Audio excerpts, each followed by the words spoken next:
ఇది network V1 I1 V1. ఇది input current, input voltage, output current, output voltage. ఇవి ఇలా పనిచేస్తుంది. ఇది ఇండిపెండెంట్ అంటే దేని మీద డిపెండెంట్ అవ్వు. ఇది డిపెండెంట్. సో ఇండిపెండెంట్ అంటే మనం దీనికి వోల్టేజ్ ఇస్తే దీని మీద వీటి మీద డిపెండ్ అవ్వవు, కరెంట్ ఇచ్చిన వోల్టేజ్ ఇచ్చిన. సో ఇండిపెండెంట్ కరెంట్స్ అంటే ఇది ఇండిపెండెంట్ కరెంట్స్ అని రాసుకోవాలి. Independent I1 V2, dependent V1 I2. Next equation. మనం ఇండిపెండెంట్ తీసుకొని ఈక్వేషన్ చేయాలి. అయితే V1 ఇక్కడ ఉంది ఏంది, first V1 equals to IR. So IR కదా, ఓకే.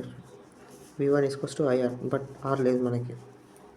సో ఏం చేస్తామంటే V1 ఈక్వల్స్ టు I1 అంటే ఇన్పుట్, V1 ఇండిపెండెంట్వి తీసుకోవాలి మనం అంతే. ఇంకా I1 ప్లస్ V2 ఒకటి ఇండిపెండెంట్. అది డిపెండెంట్ రాయాలి. V1 ఫస్ట్ డిపెండెంట్కి ఇండిపెండెంట్ రాసుకోవాలి. తర్వాత 1 H11 H12. నెక్స్ట్ ఇంకోటి ఏముంది ఇక్కడ I2 రాసుకున్నామా. ఇండిపెండెంట్ ఏంటి, I1 V2, మళ్ళీ I1 V2 రాసుకున్నామా. ఇక్కడ ఏముంది 21 H22. ఇప్పుడు దీన్ని మనం కనుక్కోవాలంటే ఏంది formula for H1 H12 H21 H22 కనుక్కోవాలంటే షార్ట్ సర్క్యూట్ చేయాలి.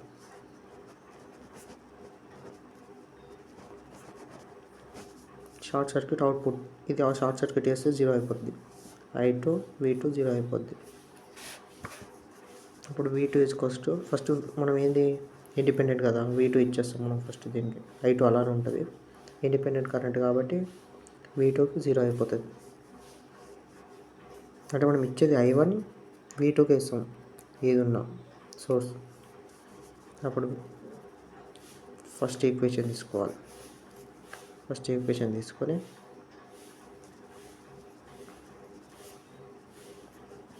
V2ని సబ్స్టిట్యూట్ చేయాలి. మనకు కావాల్సింది ఏంది H11. ఓకే, H11 ఇది 0 అయిపోద్ది కదా. అప్పుడు ఇదంతా హోల్ 0. అప్పుడు H11 I1. ఇప్పుడు దీన్ని ఇటు పంపించేస్తాం.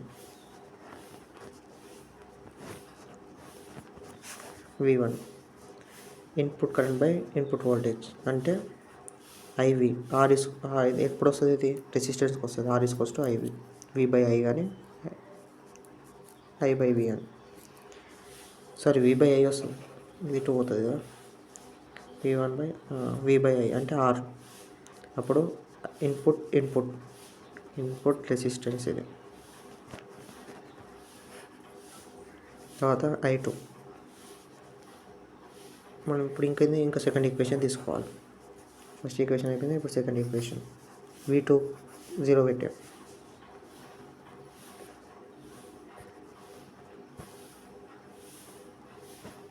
V2ని 0 వేయాలి మళ్ళీ. ఇది 0 అయిపోతుంది మొత్తం. అప్పుడు H21 equals to I2/I1. I2/I1 అంటే కరెంట్ గెయిన్. ఇది కరెంట్ కదా, I అంటే అవుట్పుట్ బై ఇన్పుట్ అంటే గెయిన్. సో ఇది కరెంట్ గెయిన్. ఎట్లా డినోట్ చేస్తారంటే దీన్ని AV. ఇది RI input resistance, current gain. ఇప్పుడు అది అయిపోయింది. తర్వాత ఓపెన్ సర్క్యూట్.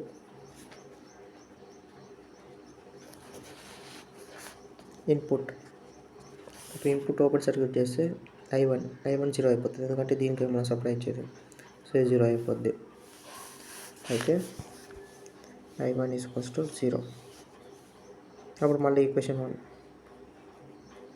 ఈ జనరల్ ఈక్వేషన్స్ ఇవి. ఇప్పుడు I1ని 0 చేసేస్తాం. అప్పుడు V1 = H12 V2 అవుతుంది. H12 = V1/V2. V1/V2. ఇది ఏమైందంటే యాక్చువల్లీ మనం ఇది రివర్స్, అంటే ఇప్పుడు V2/V1 వోల్టేజ్ గెయిన్ కదా, బట్ ఇది రివర్స్ ఉంది. So reverse voltage gain.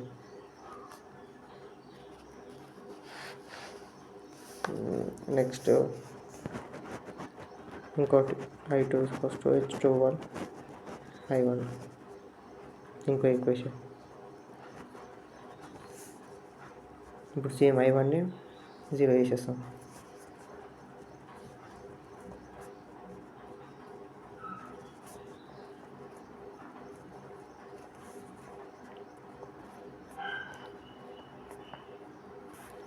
H22 = I2/V2. I/V అంటే output current by output voltage. దీన్ని అవుట్పుట్ అడ్మిటెన్స్ అంటాం.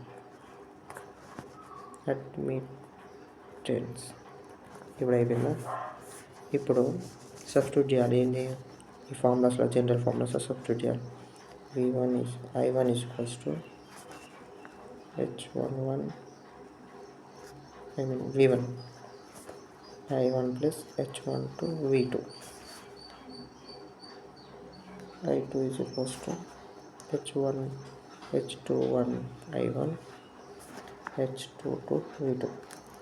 ఇక్కడ H2 H12 ఇవి వచ్చినాయి కదా, అదే ఈ ఫార్ములాలు. వీళ్ళు ఏమంటారు,